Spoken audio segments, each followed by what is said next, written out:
तर गाईस तुम्ही इथे बघू शकता, मी 3 महिन्यापूर्वी हे बटाट्याचं झाड लावलं होतं. बघा ते कसं सुकून गेलं आहे.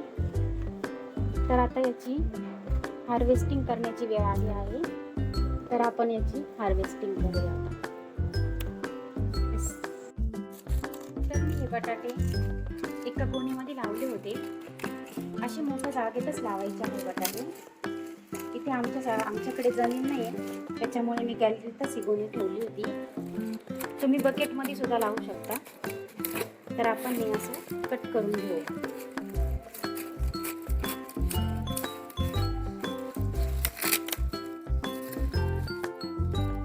पहिले पण मी बटाटा लावला होता तेव्हा एकच लावला होता. तर छानसा ग्रो झाला का त्याला 4-5 बटाटे आले. आता मी इथे 5 बटाटे लावले होते. तर हे असं झाड सुकवून द्यायचं आहे. 3 महिने तरी याचा कालावधी असतो. तर आपण बघूया काढून आले आहेत की नाही बटाटे. छोटे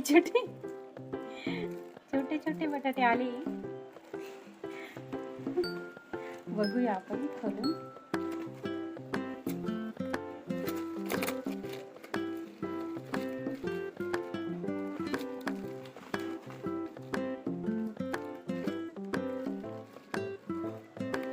फळभाज्या लावायला मला फार आवडते.